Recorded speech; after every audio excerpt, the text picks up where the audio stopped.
Hey, welcome back to another episode of ATSFE on the Rocks. I am your co-host, Tony. I have with me today, of course, Mitch. Hello. And, of course, Evan. What's going on, everyone? How's it going? So, everything's going good with ATSFE. We've got a lot of stuff out there, a lot of good content that's coming up. I know I'm doing some heavy lifting right now with some of the future releases, which we'll get into later on down the line. Evan and Mitch, I've been reading some of your stuff, and so there's a lot to look forward to for sure. Depending on when you're listening to this, some of the stuff's already been released. It just depends. So how's it going, guys? Good.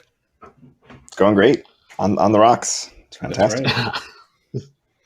So, just in general, you guys getting a lot of ATS play in lately, or I know you guys finished up the tournament. Is that correct? We did, and I think we're going to talk about that a little later. But yeah, the tournament is finally kaput, and I think everybody had a good time and whatever. But yeah, I think we'll talk a little bit more about that. Yeah, I know. I had a great time. I got to meet a lot of new people, which is really cool. So that's always a good thing. So of course, ATSFE on the rocks means we are on the rocks. So, Mitch, tell me what you're drinking tonight.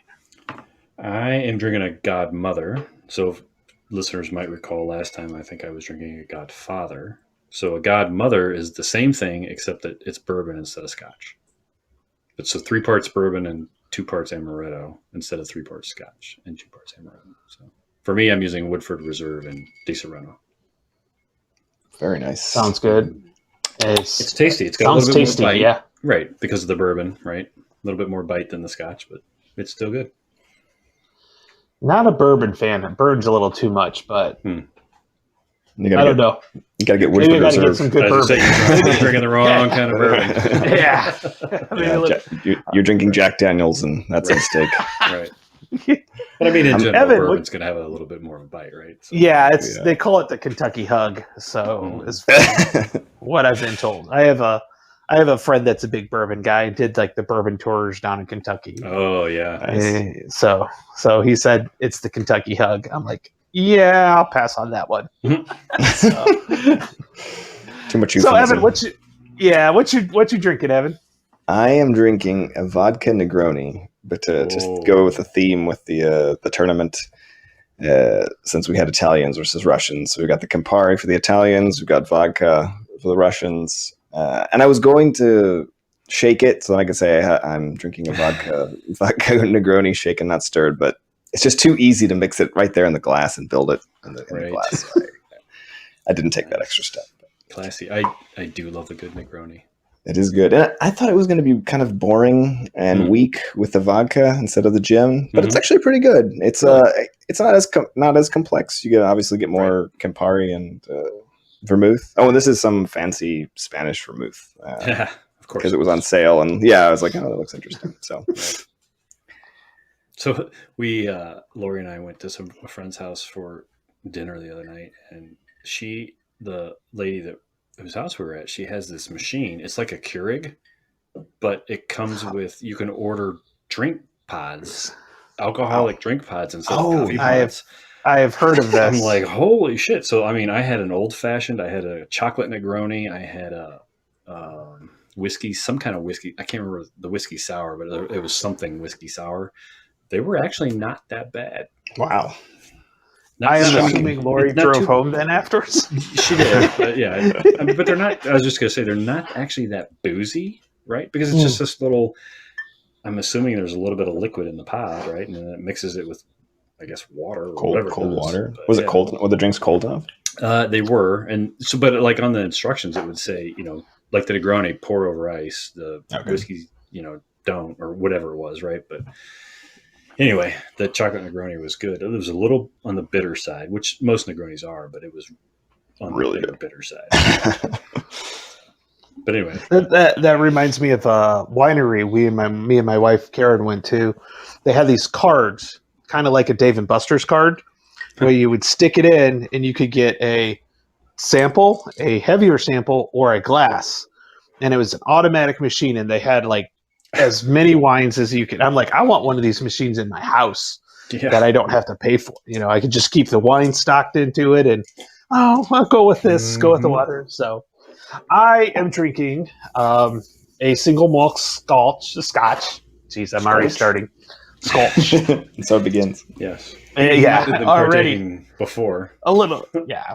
It's called the Singleton, and it's Luscious Nectar. It's a 12-year-old single malt Scotch.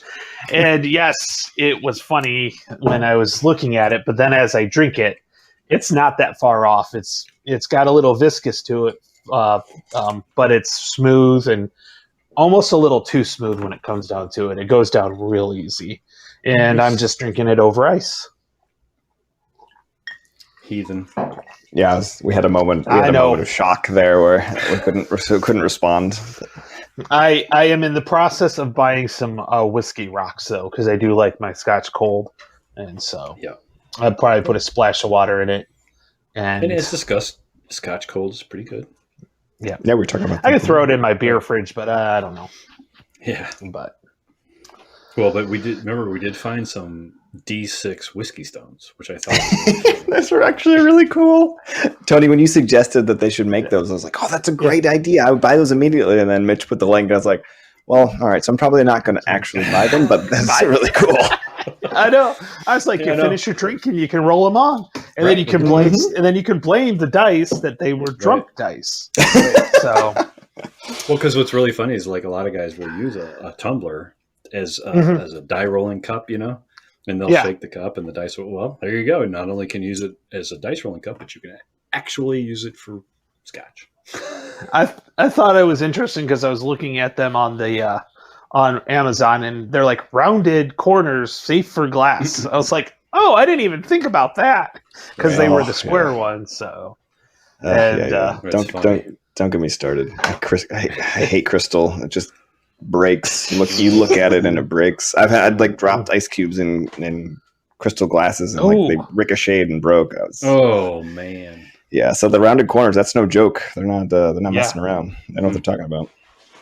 Nice. So I'll have to do that, and maybe I'll have them by the next episode, and that'd be fun. I'll have a different Scotch to try out. So there you go.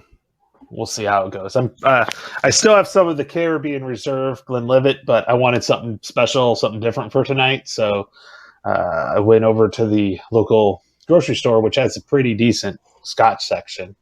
Actually, a pretty decent liquor section in general. So I have some strange stuff there, but that's okay.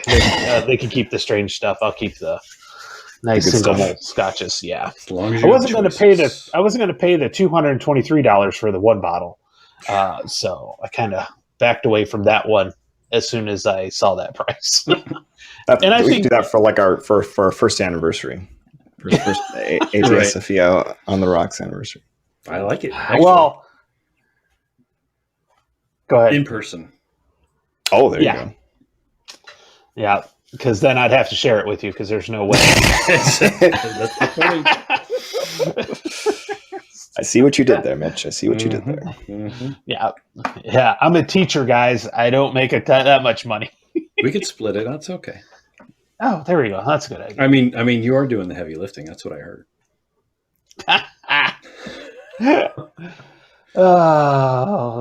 Okay, so guys, other than the tournaments, have you guys been playing any ATS? I have been trying to play a little bit of Blood and Iron.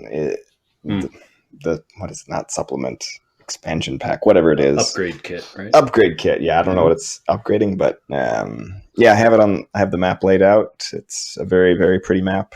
I did a battlefield walk around on it. It's Okinawa. Yeah, Okinawa. So I've been messing around with it a little bit. I played one scenario where all the everyone on the US side had courage, and then the Japanese just were normal, and they were attacking. Most of the scenarios the Japanese are defending, and this one they were attacking. So I tried that's like a 4-turn super short scenario, and so I tried doing a bonsai charge, which got them to melee with everyone with courage, and that ended that. So it's like, well, I guess I'll pick a different scenario. Right. I gotta say, I think maybe this will be an article at some point. I don't love using courage as no offense, OG. I don't love using courage as a balancing mechanism most of the time. The one scenario I played it with the Spanish division, I actually liked it, but in general, I find it kind of like, I don't know, heavy-handed and not super fun. Well, the Spanish division one, it's at least circumscribed by you have to be within the MSR of Lieutenant Escobedo, right? As opposed to everybody's got right. Yeah, that helps. Well, I don't know that the one scenario we played with Way, Mitch. Yeah, where the Marines are trying to run across the bridge. Yeah, I think you almost had to have it to make it competitive, because you're running across a bridge, of course, and you're like sitting there at, basically sitting ducks as you're coming across the bridge. So I think it does. I think it definitely made that scenario more playable, more competitive.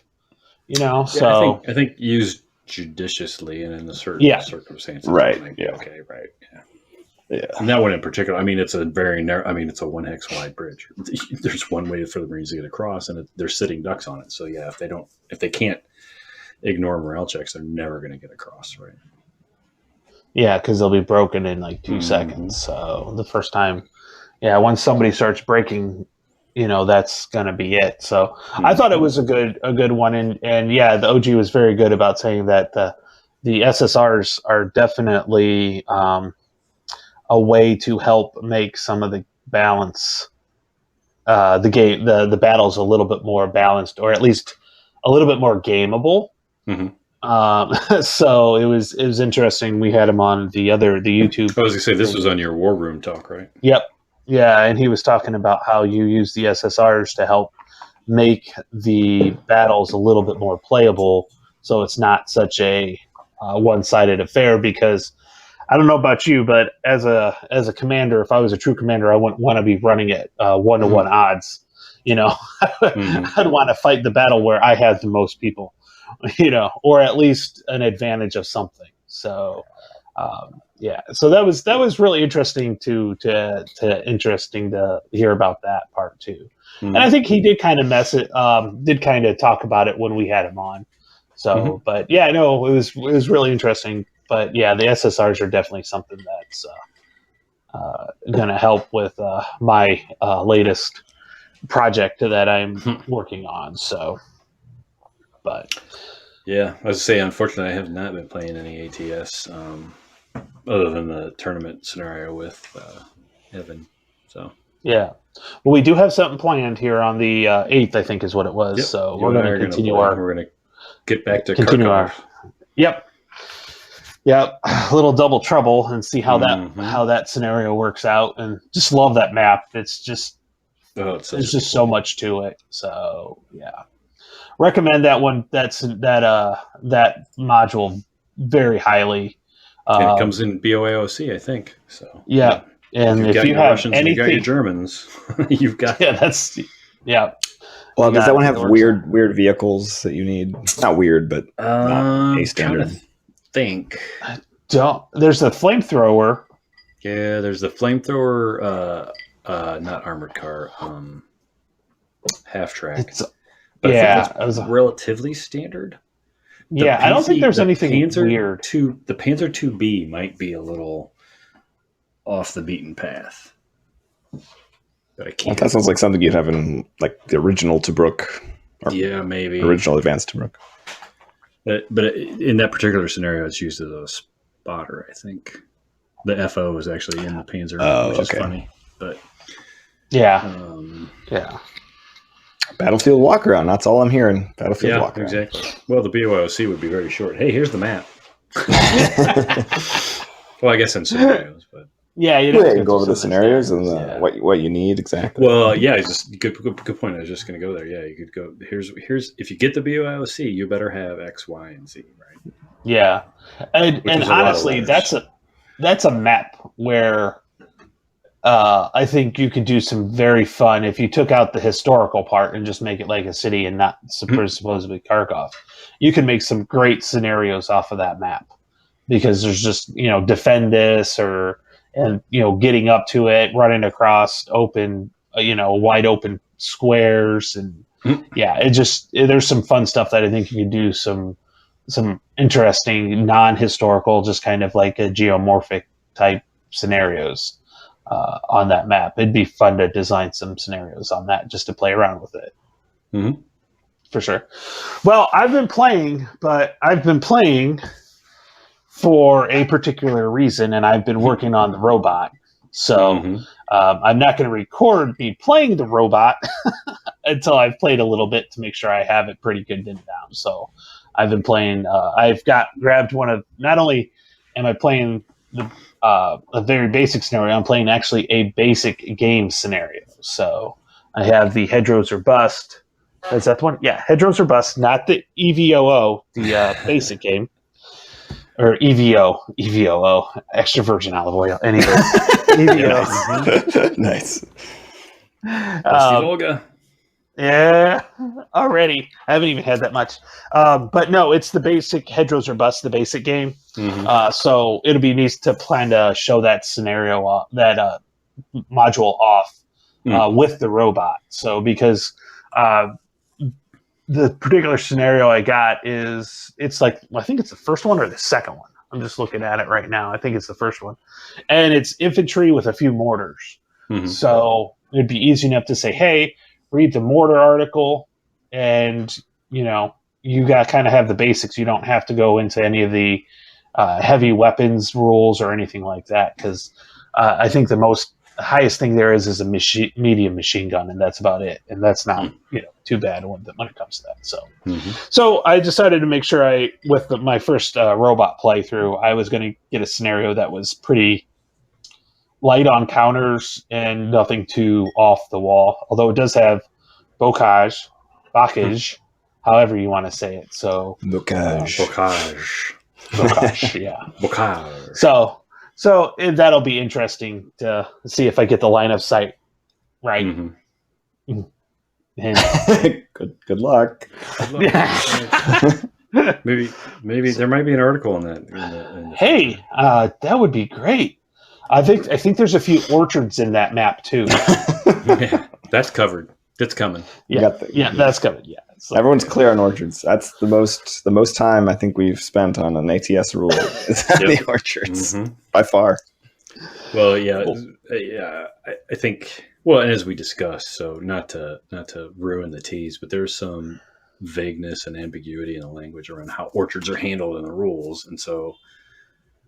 I think we all kind of agree that, they're supposed to work this way, but if you read the rules this way, then you can get a different interpretation. So just, listener tease, but we're going to publish an article that says, look, here's how orchards work. Knock yourself out. So. Yeah, I think a lot of people, myself certainly included, played orchards incorrectly for a long time. I think it all goes back to Mitch. You posted that example from the forums from the Critical Hit message board from like 2006 or 2008. Yep. And the incorrect example that I think led people to play them wrong for a really long time, and that just became the default. And I wonder. I think a lot of scenarios and games modules were designed with orchards as played that way. So I mean, in particular, in the semifinal in Granville-sur-Ardent, or however you say it, that's pretty good actually. But yeah, I just can't bring myself to say Granville-sur-Ardent. I can't do it. Except that you just did. Yeah, exactly. Except that, we'll have to say with like a southern twang, Granville-sur-Ardent. Yeah, actually, that sounds better. Yeah, there you go. Got to go all the way. Yeah, I agree, because if you play orchards the way they're supposed to be played, it suddenly becomes a much, much more difficult defensive LOS picture for the Germans. Right. And a scenario that's already quite difficult for the Germans, I think. Right. With all that smoke. If you don't know what we're talking about, go watch the video of my play against Joe for the semifinal, which I think we actually played orchards right, but I don't know that it actually came into play too much on that one. I definitely played orchards wrong. I'm very sorry, Mark, if you're listening to this. It was not on purpose. Asterisk.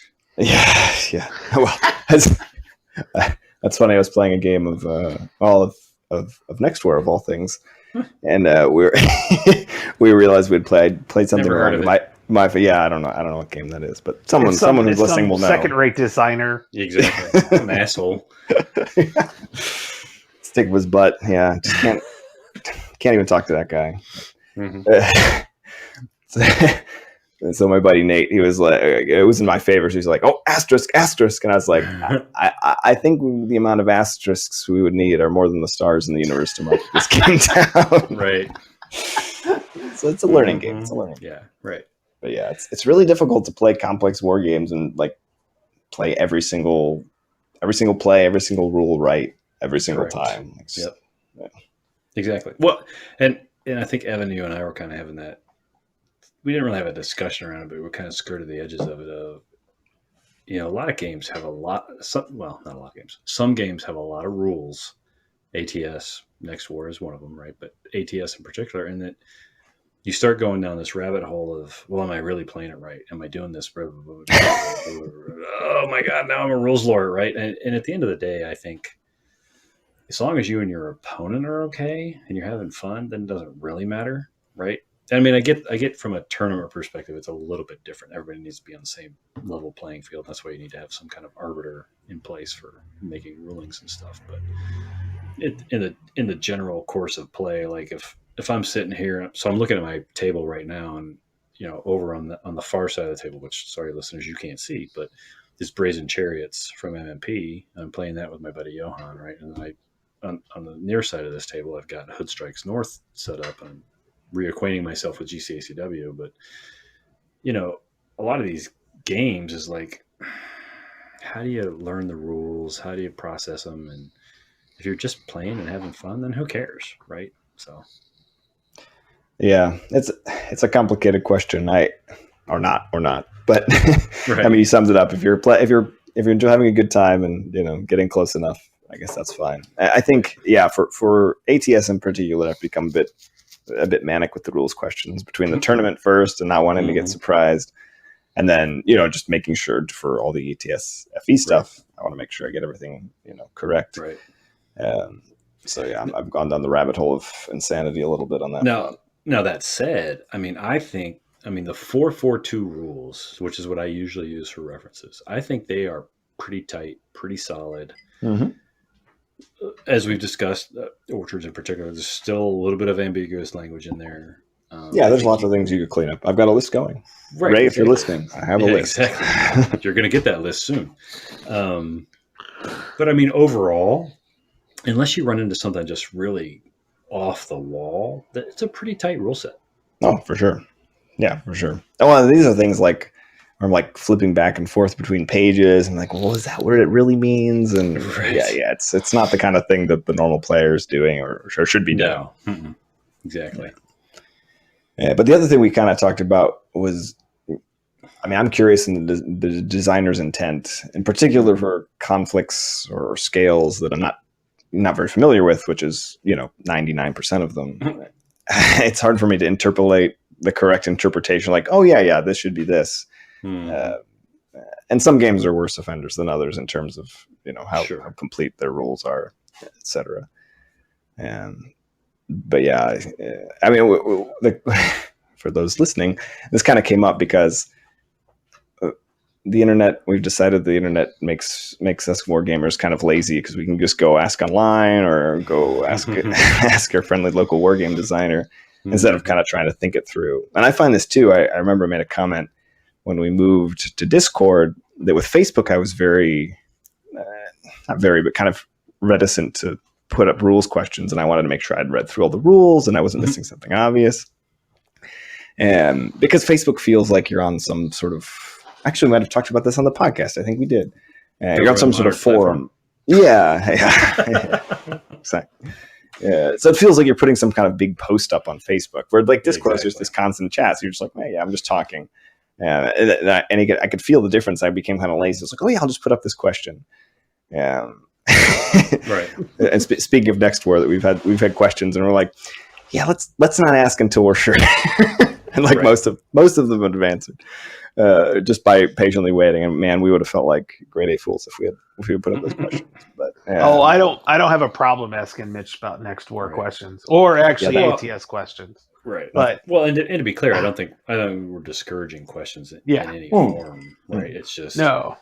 You should try to think through the rules and figure them out. I mean, and this was we were talking about how, or I was, bloviating about how it's kind of like the deconstructionist philosophy where language can never really be complete. You never really transmit an idea with a word or with a sentence. I need to pour another drink before you continue.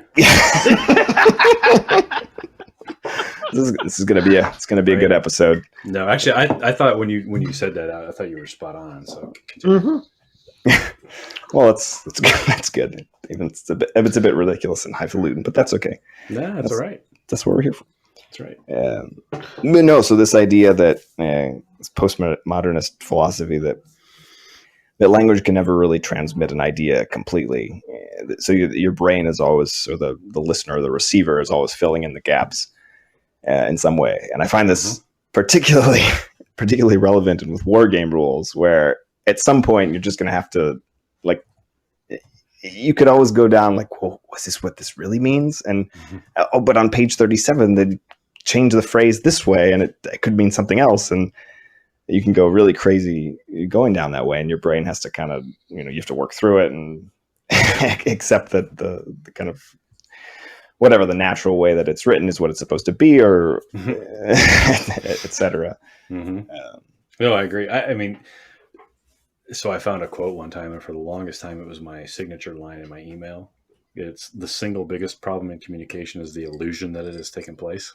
I think it still is your signature line. It could be. One of your emails. Yeah. Well, I have so many, but yes. But I mean, yeah, I absolutely agree. Is that, and we've talked about that before, right? Is that the way I write something is not necessarily the way you process it. And so that's where the ambiguity creeps in, because you have a whole different set of life experiences where you might interpret something differently, right? And whether that's a game rule or just a comment somewhere, right? On the internet. Don't get me started on that one. But yeah, I mean, but that's the problem, right? Is that, plus it's so fast, but we won't, let's not go down that particular rabbit hole. But yeah, I mean, so now you come to rules writing. Well, you're trying to write this rule that's super clear for everybody. Well, it's just not possible. Yeah, so someone's gonna always read it differently. What's going on. Yeah, right. Exactly. So, anyway, good times. Yeah. So the tournament. You want to recap the tournament? Let's talk about the tournament. So just real quick, let's set the ground. So I got a wild hair at my ass. Said, hey, let's do a tournament, and we talked about that before. Just to get everybody back on the same page, we did it round robin. So there were 12 participants at the beginning. One dropped out relatively early, which caused some confusion, and we did some buys for that or whatever. But it was fine. It was okay. Yeah, I'm not complaining. I'm just saying, that's how it kind of worked out. But so we ended up playing a bunch of games in rounds. Basically, everybody took 12 people, were divided up into two pools. Everybody in a pool played each other. And then the two best records advanced to the semifinals and on from there. So just a quick recap on the scenarios for the round robin, just in case people didn't know, is that the first round was grabbing some houses from the Darkest December pack. That was scenario 4. I think, Evan, you wrote a scenario analysis, and I think there's actually a playthrough up there on our YouTube channel you can watch. Canuck Bayonets from Hot Stove Pack number 1, the original Hot Stove Pack, not the retreads, right? That was scenario 4. Pavlov's House from Stalingrad 2, which that's first scenario of Stalingrad 2. Pavlov's House has been around for a long time. It's been in a lot of the different Stalingrad modules, so your stall 2 might be different from my stall 2, whatever. But it was that scenario. That was round 3. Round 4 was the End at Alfie, also from Hot Stove Pack, the original Hot Stove Pack. And then the final one was Pebbles in the Stream from Panther Line, one of my favorite modules. But that was scenario 3 in that one. So the round robin was good. What do you guys? Any comments on the whole round robin or the tournament before we get to like the semifinal or the finals?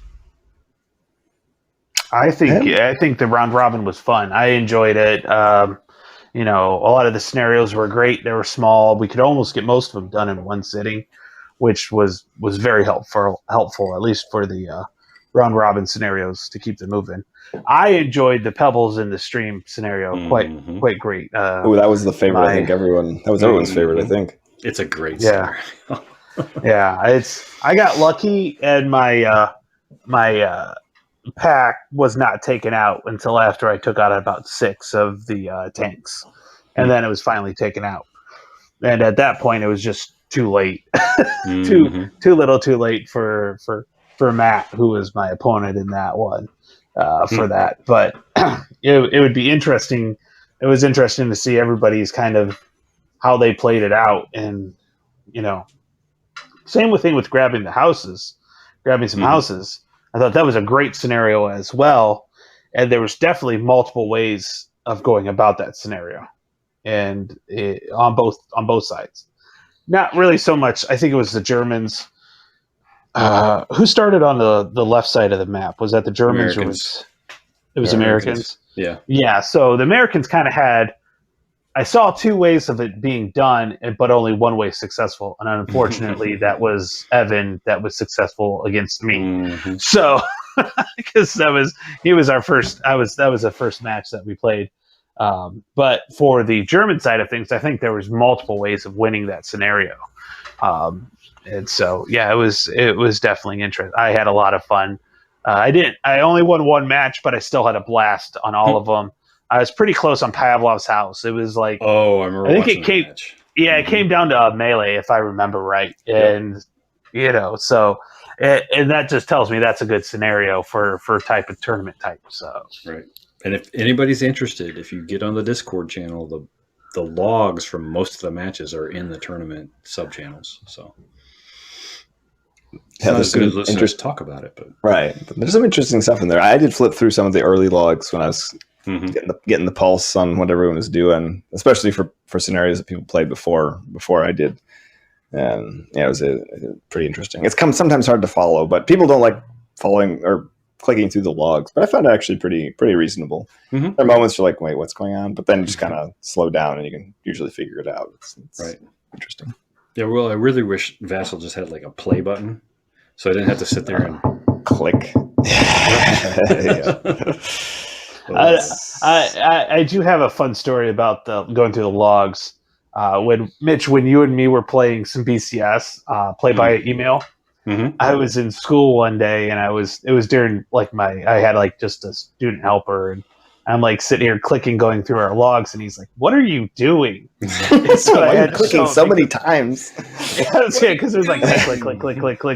Okay, and then I would stop and look at it, and then click. Yeah, because you have to read something I typed or whatever, right? Yeah.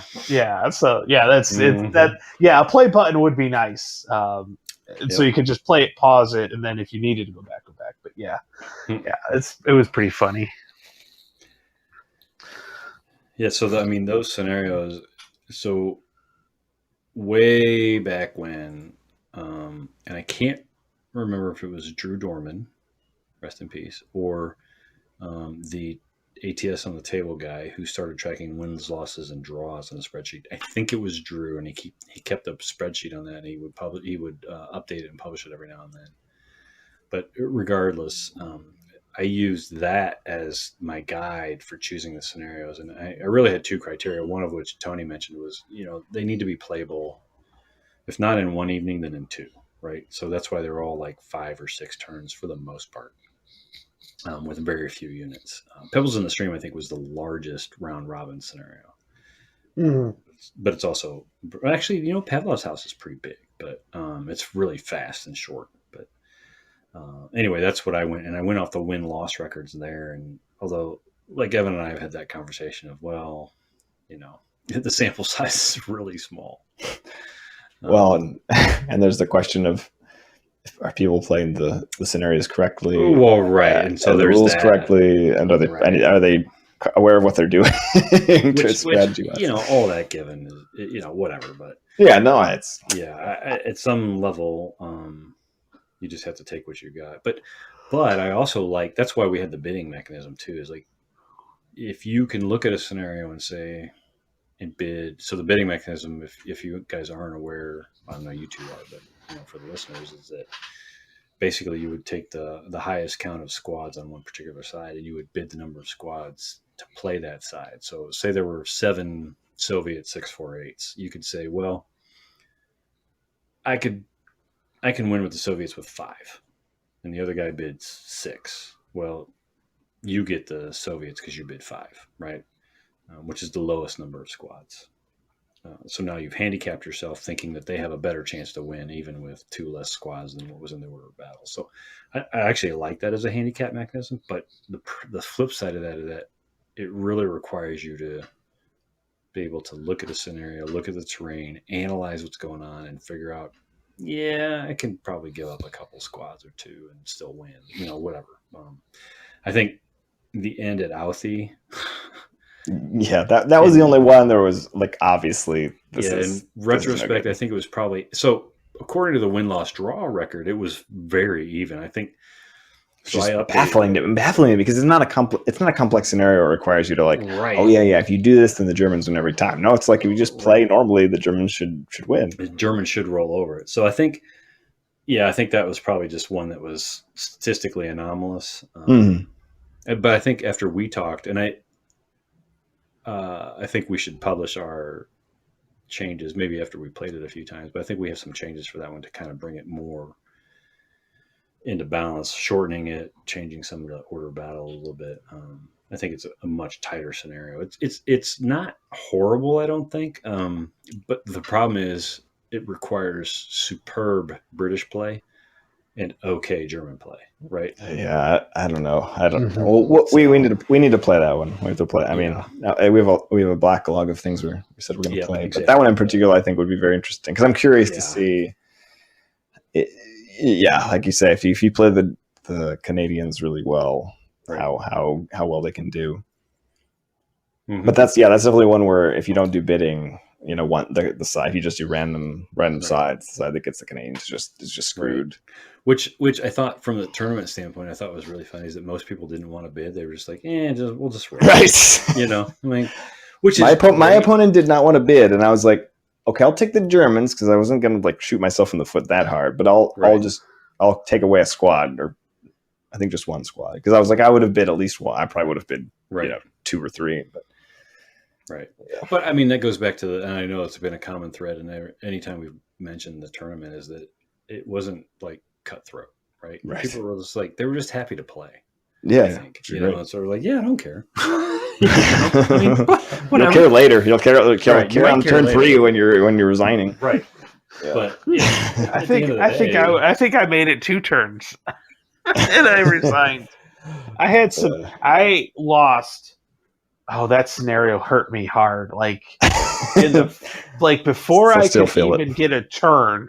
Yeah. And some of it was my fault. And I learned, I learned a little bit about the pancake effect a little bit more, so I understood that a little bit more. Because I thought where I placed them, I could see things, but I really couldn't because of the pancake. So, anyways, it's neither here nor there. But some seriously good die rolls by my opponent, which was Joe. Great guy, by the way. Absolutely a gentleman of a gamer. He was just running me over, and he was very polite about it.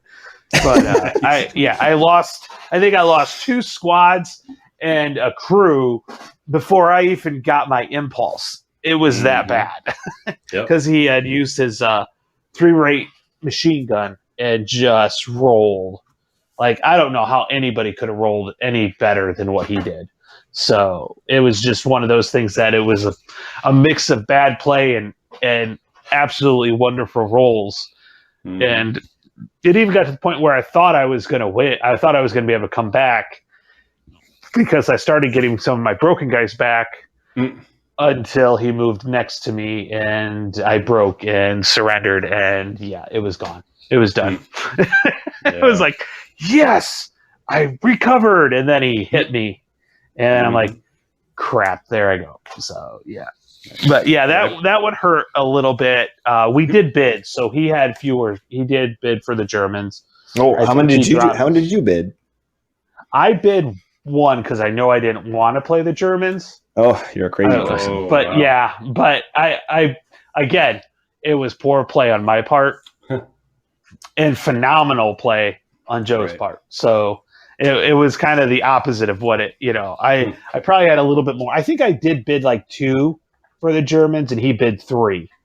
Okay. So he really did take a hit when he did it. And like I said, I really think some of it was just he had some like 1s and 2s, and I was getting C3'd all the time. So Well, and what's funny about that particular scenario is we were playing with the updated version. So there was actually errata issued for that scenario, which was available on the ATS on the table. So somebody at some point had gone through and added some stuff to the British side and didn't really change the German side, I don't think, or the Canadian side. Sorry, and not the German side. But So before the Germans had even more stuff, or the Canadians had even less stuff?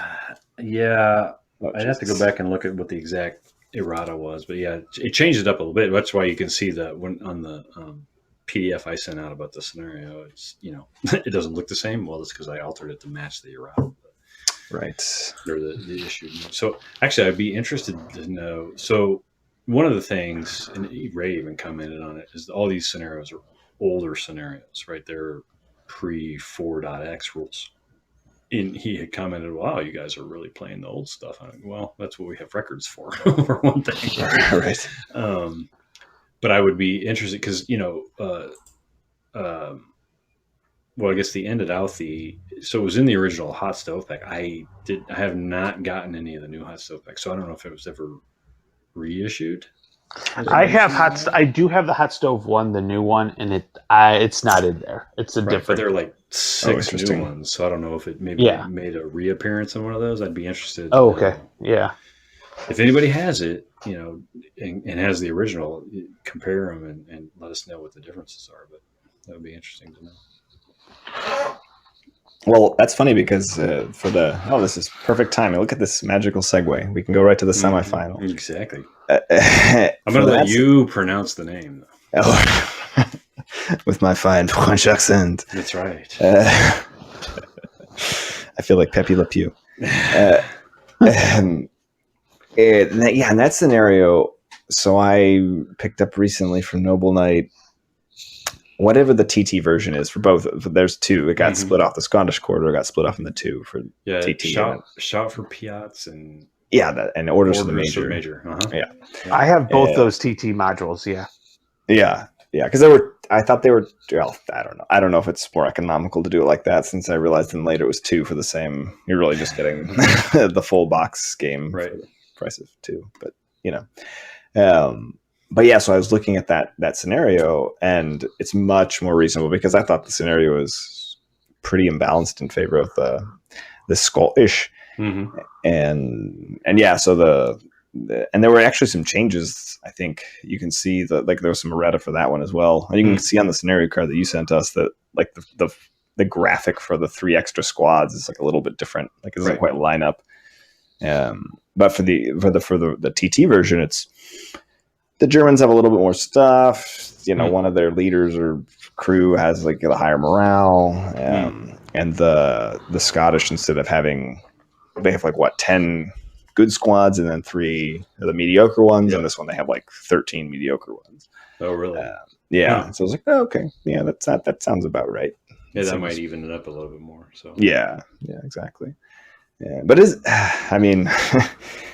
after talking to the OG and just kind of the things I've been paying attention to of the way that scenarios change over time, I don't necessarily think that later scenarios are, for sure 100% more balanced than earlier versions. It's at the end of the day, it's all a little bit arbitrary. It's for them. There's very few where it's exactly what the order of battle was and where these people were, as we've talked about. So it's and I agree with that. But part of that too is that's different than is the scenario. Well, so I'll say it and then I'll caveat it, right? Is the scenario balanced? I guess the hard part is how do you balance a scenario? So the way I might approach, and let's take the final Kelowna Chiramonte, and we'll talk about why we decided to call it a draw as opposed to trying to figure out who won, right? But the way you approach that scenario as opposed to the way Tony might approach that scenario is the way that I might approach that scenario from either side is going to be completely different, right? There are so many micro decisions in the course of that's a interesting scenario because there's a sudden death at 5 turns. If you don't meet the criteria, then you go to, I think it was 8 turns. Mm-hmm. So, there's so many micro decisions. How do you balance that? A lot of play testing. Well, right. But even then, because the die roll is D10, there's no memory on that die and there's no curve on that die, right? So you can't even, one of the quote unquote advantages a 2D6 system might have is there's a bell curve, right? The dice tend to roll within the bell curve, statistically speaking. And so, how do you balance for the fact that, it's entirely possible for a guy to get on a hot streak and roll a bunch of ones. Right. You can't. And so, you can get close, I think. But I agree. The answer is playtesting. So the situations and, testing and make sure that lines of sight are okay and that there's no really overpowering move is probably good. But at the end of the day, I'm not sure you could call any scenario truly quote unquote balanced. Well, for sure. Yeah. I think, in theory, the idea is to have lots of different play testers who have different styles and are going to play the game, independently of each other. So they play it in their own special way, whatever their style is. And then you'll get a better idea. But it's like, I think, if I were designing an ATS module, I'd ask you and Tony to play test it, and then there'd be 5 people on the Discord channel to play test it, and maybe everyone would get a couple playthroughs, and maybe some of you would get 10 or 20, but at the end of the day, you're not it's just such a small pool of players, much less play testers, that it would be tough to get that kind of that level of play testing. Right. Yeah, and I think again that's why the bidding mechanic is so important. For normal scenarios, I'm not too worried. I talk a lot about balance, I guess, because for things like tournaments and for understanding the game. But I'm not necessarily, if we're just playing a game, whatever, it's not a big deal most of the time. It's kind of annoying, I guess, if one side is if it's obviously an unbalanced scenario, and one side blows the other side of the water, right, in a ridiculous fashion. Don't you think that sometimes the balancing can be? And I had made this comment before we started that as a commander, I don't think I'd ever want to play a balance as a real life commander. I'd never want to play a balance scenario, in real life. You never want that. You always want to have at least 2 to 3, if not 3 to 1 odds. Well, there's definitely scenarios too where there's scenarios that are balanced, but only if both sides know what they're doing, if they've figured it out. Yeah. Well, and that comes down to the victory conditions, right? You can that's kind of where what are the victory conditions, right? Yeah, that's where I was going with, is that sometimes I think the victory conditions, you can have a completely unbalanced scenario where there are definitely numerical advantages for one side or the other, but the victory conditions, I think, can make a big difference on those scenarios, because sometimes it's just a matter of holding one building difference. Right. Speaking of victory conditions, this seems so simple at first. Yes. So it goes into why Evan and I decided to call the championship a draw, and really it goes back to a misunderstanding of. And correct me if I mistake this, Evan, but Evan asked a question about the victory conditions. I thought I had answered it. I didn't answer it completely because I thought the other part was understood. And so when we get into it, Evan has made his plan based on a faulty understanding of how the VC worked, right? And eventually we clarified it, but it was too late. Right. At the end of the day, his entire tactical plan was based on that understanding of the victory conditions. And it just didn't work out. Whatever. And it goes back to what we were talking about earlier. We were having fun, and it was at the end of the day, though, it's just a game. So, it's not like we're winning some crown and we can parade around and talk. Oh no, we're splitting the $10,000 prize now. Oh, right. Yeah, I forgot about that. Yeah. Yeah. No, you were. I don't think. So. I think you didn't. I mean, it wasn't so much a matter of you thought you'd answered the question. I think you, as we talked about, I think you probably just didn't read that part of the question or you didn't look at the scenario that closely. When you read it and you're dealing with some other, like, you're probably like, oh yeah, this is obvious. This is what the scenario is, and you're answering. Right. Yeah. Well, that's what I mean by not answering. Is like, well, clearly it's clear. So why should I? Right. Of course. Right? So I'll just read it because I mean, no one's playing the final except for us, and probably no one even looked at the scenario. But just so you know, in case you played Kelowna Chiamonte, yeah, scenario one from Road Glory, which is an excellent scenario. Don't get us wrong. Yeah, it was really tense too. It was pretty interesting.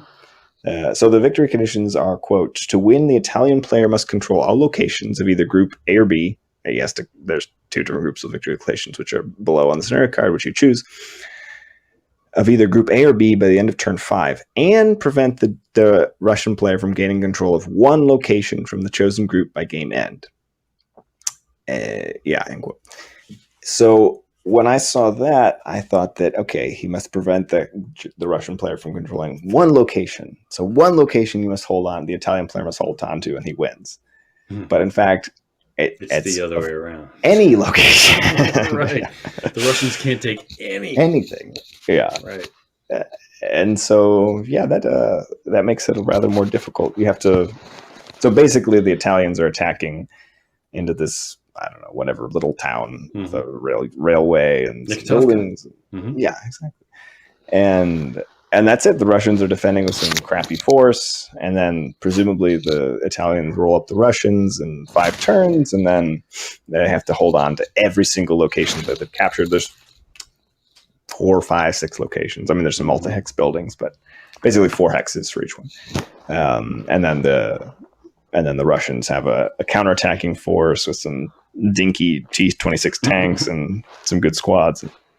And they don't have too much to counterattack with. They only have one leader, which makes it tough as well. Yeah. But and as you and I talked, Evan, so you heard Evan talk about there's a group A and a group B of hex locations. Well, the group A locations are on the northern side of the map, and they're probably clustered a little bit closer, probably easier to get than the group B locations, which are much further spread out, probably a lot harder to get by turn 5. And if you remember what we said, there's a sudden death. So say the Italians choose group B, which is the southern set of hexes. If they don't get that really far hex by turn 5, the game's over. The Russians win. And so it tends to force the Italians to take the northern hexes, which are a little bit closer grouped together and probably easier to get by turn 5. Of course, the problem there is the Russian reinforcements that come in on turn 6. Well, guess what? They come in on the northern end of the map, right next to those victory locations. So it's a really, really interesting tactical decision on how you want to approach the scenario. And of course, that's what led to the discussion of, well, if it's really one location or one way or the other, then that dictates how you would attack and how you would then set up your defense. And that's why, ultimately, Evan and I are like, yeah, if you went into it thinking you had to only keep one location, then your initial setup was just flat out not going to work for that, right? Yeah, it was not going to be hard for me to come in on turn 6 and say, well, I took this location back. Yeah, or 5 or 6 of the locations. No. Well, right, whatever. Yeah, more than one. So yeah. At the end of the day, like I said, we had a ton of fun. You can watch. I just released the 5 turns of the scenario so after that 5th turn, when Evan actually took the locations he needed to take in order to continue the game. But barely. It was close. Right. But subsequent. So had he not, then it would have been a moot point. But after that, we were talking about, how the next set of victory conditions came in. That's where we're like, yeah, let's just call it a draw because. Well, this is the part where I clarify what Mitch is trying to say. Basically, I was whining, and Mitch was very, very nobly offered to make it a draw. Yeah. But I mean, on the other hand, I rolled to choose sides, and in a horrible moment, I chose the Italians because we talked about this. I played it solo, I think twice. Yeah. And each time one side cleaned up the other. Nice. So I just, for some reason, felt the Italians were going to be the choice. And then, I don't know. Then I was like, to be fair, they have a shit ton of troops. They have a shit ton of troops. And then, but what ended up causing me to change my mind was like, well, I should have said, if I wanted to play the Russians, I should have said, okay, let's bid. And then I would bid 0 Italian squads. Mitch would have bid, 1 or 2, maybe 3. And then I would have just been better off as the Russians.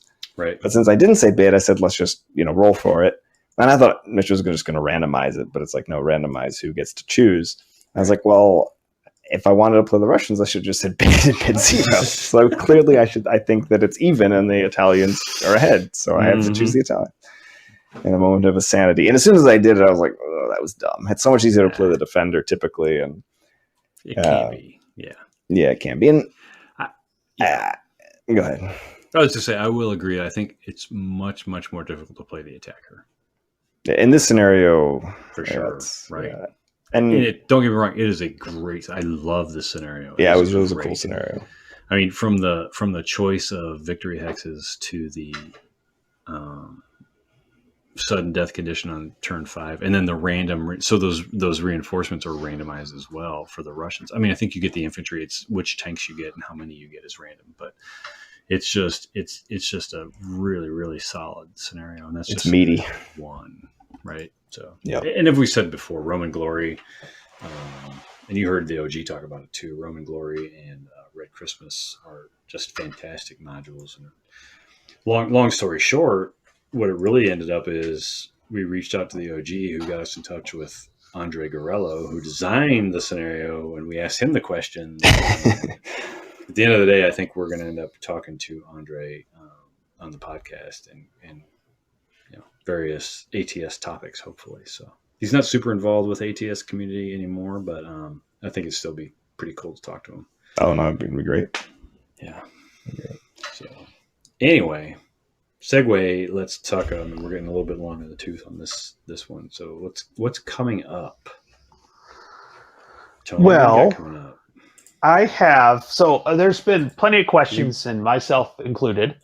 Was curious about the ATS robot. So I've actually started a few. I'm gonna go through the robot, and we're gonna go into detail on kind of what the robot is, what comes with it first of all. So what are you getting yourself into when you do get it? And then I go into quite a bit more detail into the cards. And my next video for that will be actually playing one turn in strong detail, very slow, explaining through, kind of doing a little bit of extra explaining as we go. Because depending on what side you're playing and what side the robot's playing, it takes a different aspect or a different characteristic. Whether it's a defensive or offensive scenario. They actually did a pretty good job at describing how the robot's supposed to work. I've been very impressed with the rules on that. Nice. So right now I'm playing around with it so I can, legitimately speak to it as we play it. So I'm not trying to learn it as I'm videoing it, which is not always a good thing to do. And just to be clear, in case you don't know what the ATS robot is, the ATS robot is a card-based system allowing you to play ATS solitaire that kind of drives an AI for the enemy, and also there's a little bit, right? Yeah, I go through. There's some different, and actually, in a few of the ways, I actually like the rules for the robot better. Some of the sequence of play I like a little bit better, but I mean, not that I don't like the sequence of play. I mean, the impulse idea is still there. So there is definitely some differences, and I go through that in kind of pretty good detail, I think. And I think you guys, I had mentioned it well that I did a pretty good job on that, cool. Which made me feel good. Like, I did that right. So now the next step is let's see how this plays. And there's a lot of people that have questions about it. Hey, should I get it? Should I not? My goal is not to tell you should or you should. Yeah. Right. My goal is not to tell you should or you should not get it. My goal is to show you the robot. And then you can make your decision on your own. I I'm very strong because if you don't know, I have a YouTube channel. I'll never say go out and buy this game because what I like is different than what somebody else likes. Mm-hmm. So, but what I will do is I'll say, hey, here's how I play it. Here's how it's played. I like it. If it looks like it's for you, go ahead and get it. But I wanted to make sure that as we went through, also, I'm finding it kind of fun to play. You know, if I don't, nice. Good. if I don't have somebody to play with, and I mean, most of the rules are still the same, so it's not like it's that far off. There's some difference on grenades and close, and really that's the biggest thing is the grenades and the grenades. Yeah, whatever. Fake spoiler. That's a fake spoiler. I could say news. the grenades are different, but you don't know how they're different. You're gonna have to watch and see. So there's a tie out there. Yeah. So all six of you listening. That's right. No, I think it's. I mean, my general answer is go on the Discord channel and ask for somebody to play with you. But yeah, I get the allure, and sometimes you just can't, and sometimes, and I will absolutely 100%. And as long as I've been playing war games, I used to be able to sit down and just solo a war game with no issues. Now I find once I've learned the rules and I've got them down, I'm like, yeah, I don't really want to play this. I want to find somebody to play it with, right? The solitaire experience isn't really doing it for me anymore. But I can see the allure of you can't find somebody local to play, or if you just don't want to find somebody on Vassal or whatever, that's fine. But it'd be good, I think, to have the ATS robot and how it works. And I think you're right, Tony. This is not necessarily a recommendation, but hey, take a look at this and figure out this might work for you if you're, for whatever reason, not able to find an opponent, right? So, Mitch, I think what you're trying to say is every single game needs a robot or some sort of AI. No. Those words. Stop putting words in my mouth. No. Hey, Mitch, didn't you say something about a next door a robot? Tony, I'd never thought of that. That's the best idea. I know, right? Nope. Find a friend. No, find friends. Friends are good. It's one of those things that you guys know me, but I have very active kids, and sometimes during the middle of the week, I just can't find stuff. And just so you guys know, it is currently 11, almost midnight here where I'm at, and I literally had to take a nap when I got home from school today to make sure I was up this late. So make sure I'm awake. Make sure I was awake. And the whiskey's not helping. I worked out, so I stayed awake, but whatever. And the whiskey's not helping me. It's making me, the whiskey's making me feel real nice and chilled. But so what's nice is I can come down into my little niche that I have here, play a turn or two without, it's more like, it's not that I can't find anybody. It's just I don't sometimes have 2 hours to put aside. Right. No, I get it. That's why I was saying, absolutely. Yeah. So that allure's there. Right. But it's nice that. Go ahead. What's nice is that I sometimes have trouble soloing and playing both sides, just getting the motivation to do this. And so this gives another opportunity for me to play. And I have to, while I'm learning it right now, I have to separate myself from the AI because it might do something that I just don't want to. I wouldn't do, but I'm letting the robot play, unless it's something that's totally asinine and like the stupidest thing. But generally, the rules are there. The objective hacks? Yeah, if you follow the rules and the guidelines that they do give you, you pretty much it won't do anything too off the wall. And what's interesting. And this system is very similar to some other systems out there. I won't mention names, but there's some systems that have the same idea where you follow kind of a hierarchy on the card of what comes first. And it's just, you just play it and let it play itself. Don't try to put yourself into it because why bother? But I'm getting some interesting results off of it. So I hope when I do my filming of it, it actually has the same type of interesting results, because I have to tell myself, just because I wouldn't do this doesn't mean that somebody else wouldn't.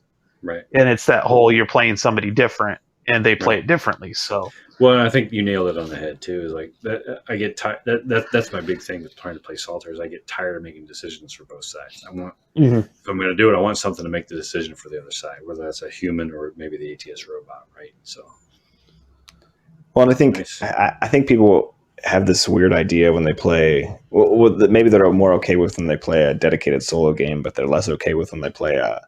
That's not even true from comments I've seen about coin games, but.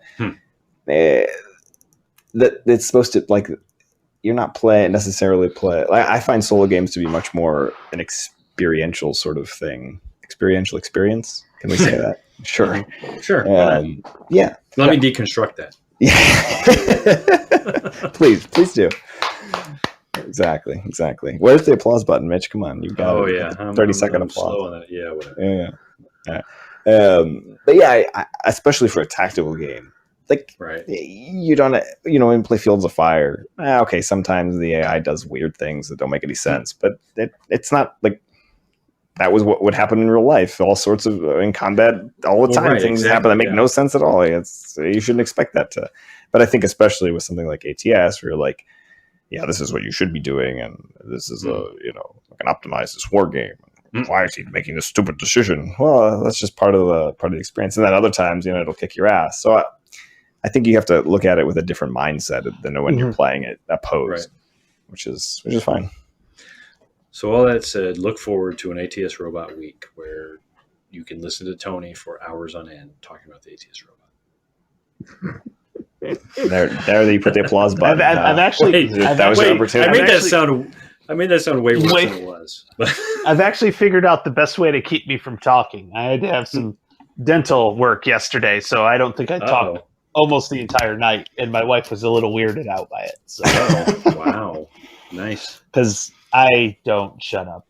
I actually feel pretty good like I've stopped talking and let you guys did some talking. Nice. So speaking of, shut up, Tony. No, just kidding. Honestly, I think so. That's coming up. I think so. We kind of mentioned a little bit earlier about orchards and that, and we're going to start. I'm going to call it a series of articles on LOS. I think after discussing with Tony and Evan, there's not really a whole lot of weirdness in LOS, but there are some things that could probably be clarified. So we'll see how that goes. But one of the first ones will be orchards. But then just the basics Texas. and the blind Texas. Yeah, blind Texas. Right. How does Pancake work? Blind hexes. Pancake. Pancakes. Yeah, I think Evan, you brought up there's some interesting tactical considerations. So what we're really arguing, quote unquote, internally about is it really an LOS issue or is it a tactics thing of, for instance, bunkers, right? Or like Evan, you did the linear depression one, which talks about tactically how you might want to use them, but it also covers some of the LOS aspects. But the LOS for those are pretty easy. So right, and I don't think there's a whole lot of question about how that works, but maybe there is. I don't know, but anyway, look for some more of those. Definitely some more tech tutorials around some of the less used aspects, I think, of ATS. So in other words, things that don't come up that often, but when they do come up, you end up diving into the rule book, and then you got to figure out, well, what the hell does this really mean? What should I be doing? Exactly. So I think look for some of those for sure. And then I think, Evan, I don't know if you want to talk about the next one. I think that was your idea, but I think we should keep that. What month are we in? We're still in September. September. No, that's a ways off. I think we'll keep that one in the back. Keep that surprise going. Yeah. I'm sure somebody could guess if it was like 2 months away. Whatever. But anyway, all right. Yeah, December 7th or something like that. I don't know. Oh shit! Well, that's too specific of a clue. Edit it out. Wow. I'm cutting that part out. But I'm going to leave the part where I say I'm cutting that part out in. That'll get people thinking. Exactly. What the fuck did you say, Tony? Anyway. All right. Well, boys, my Woodford Reserve bottle is empty. Uh-oh. Time to get another one. Well, yes. Unfortunately, not tonight. Not right now. Yeah, not right this second. I think I think we've done enough rambling. The rambling is on purpose. Just But this was a pretty rambly episode, so It was. which is good. Yeah. I mean, the major idea was to kind of recap the tournament, which we eventually got to at some point in there, and talk about why we ended up with a draw. Some takeaways. I think we're going to interview Andre at some point in the future, and it's an irregularly scheduled podcast, so hopefully you're enjoying the articles and you're enjoying the YouTube videos, whether they're opposed plays or battlefield walkarounds or whatever. But if you're not, or if you have suggestions, or you just want to drop us a line, you can send us an email at ATSFE, ATSFullyengaged@gmail.com. You can comment on the YouTube. You can comment on the blog, atsfe.wordpress.com. We're more than happy to hear you. If you need an invite to Discord, ask us for an invite to Discord. We don't want to post an invite because then you get all kinds of spammers and bots and all that kind of stuff. That's the only reason why we ask you to contact us for an invite.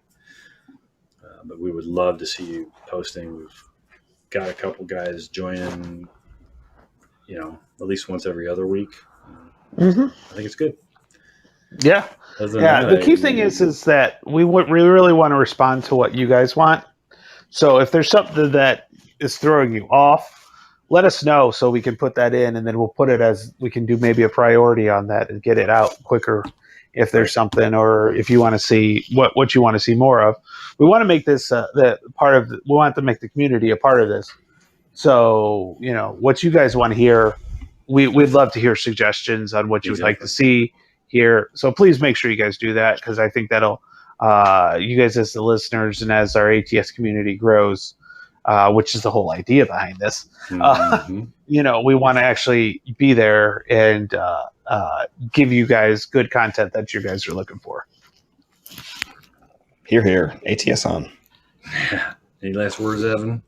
That's it. That was it. That was my last words. All right. Right. That's it, boys. See you next time. Thanks a lot. See you next time.